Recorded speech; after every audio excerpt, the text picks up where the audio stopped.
Billy overheard his parents talking about dragons and figured out that they were talking about his father being a dragon and saying that he was a dragon and that his son, Billy, was also a dragon. I just don't understand, Gandalf.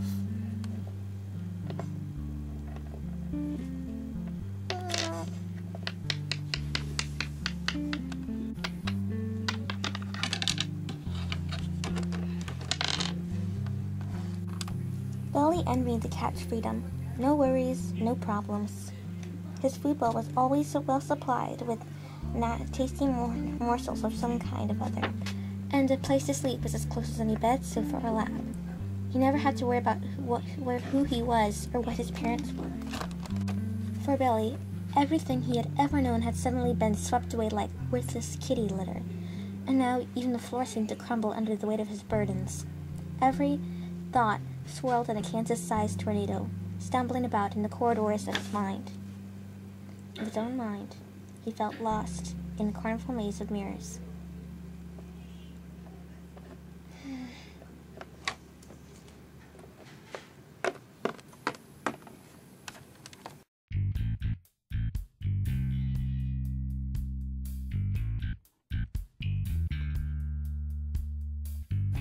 Then, Billy thought of something. Out of the millions of websites out in cyberspace, there had to be stuff about dragons. The effort of wading through the mass of information dizzied his mind, and with the swirling confusion already fogging his thoughts, he just couldn't take anymore. Probably 90% of the stuff is just stories people make up. I need facts.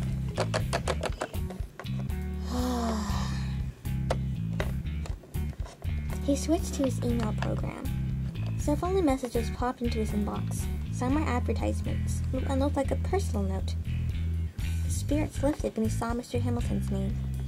He opened the message and read, Mr. Bannister, I thoroughly enjoyed conversing with you during our ride today. When I returned to school, I spoke with Dr. Whittier. He agreed to allow you to attend the classes tomorrow and clear your record if you will scrub the newly inscribed graffiti on the school's front wall. They plan to have you clean the restroom, but the janitor already mopped up the whole floor to get the water up. In my opinion, we have arrived at a good settlement. If you're sincere about wanting to keep up with schoolwork, come an hour early tomorrow.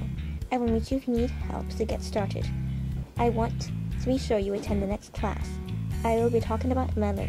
Today's lecture notes are in an attached file. Sincerely, Charles Hamilton. Sincerely, Charles Hamilton. 1 Peter 2:18-19. That's a Bible verse. Billy found his Bible. He didn't use his Bible very much, but once in a while, when his father was out for an overnight trip, his mother would give him a lesson from it. He especially liked the stories about angels, Michael, Gabriel, and whatever these ones were named. Found it.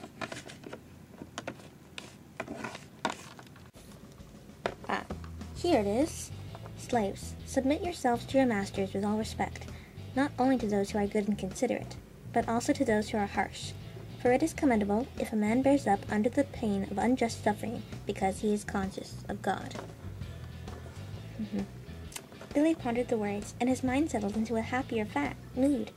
The fact that Mr. Hamilton had been kind enough to send such an uplifting message cheered him. The old teacher had a heart to go along with his information-packed brain. Now there's a thought. I'll ask Mr. Hamilton my questions.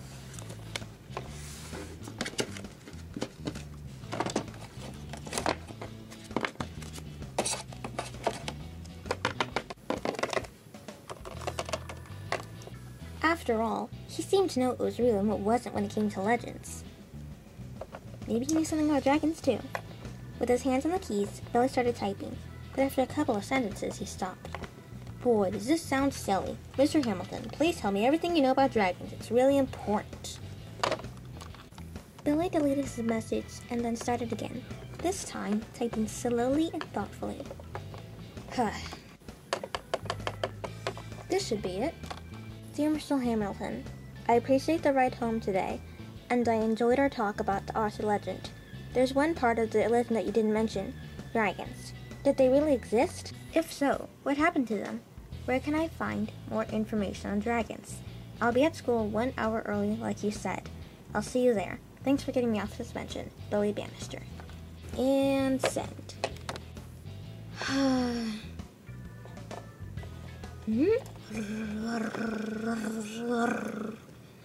It's a school bus engine. I'd better get out there fast. If Mom and Dad find out I'm home early, they'll want to know what happened. I'll have to tell them eventually, but I'd rather do it in my own time. I just hope Mom doesn't notice I change shirts.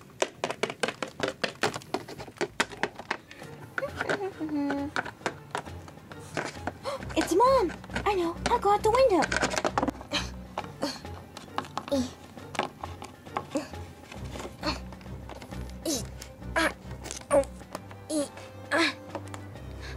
Ow!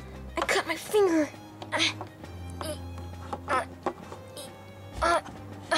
Piece of cake.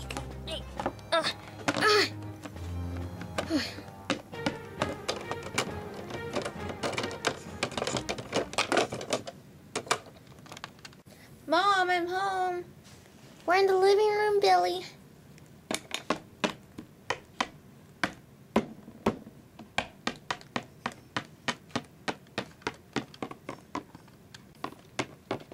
What's up, Dad?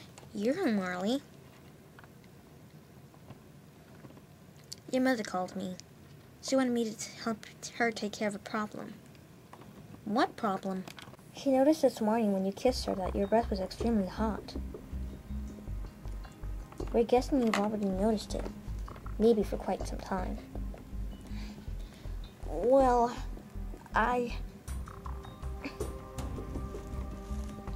Go ahead, son. You can tell us. Yeah, I've noticed it.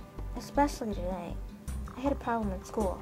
I tried to stop Adam White for setting off the fire sprinklers in the restroom, but I accidentally set them off myself. Set them off yourself? How did that happen?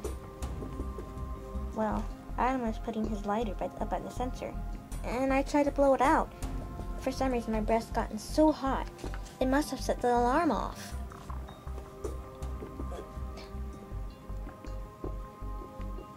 Mom, what's going on? Dad? Come here, Billy. I have something to show you.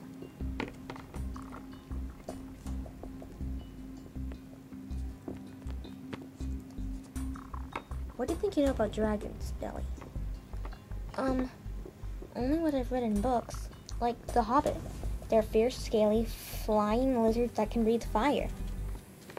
Anything else? Well,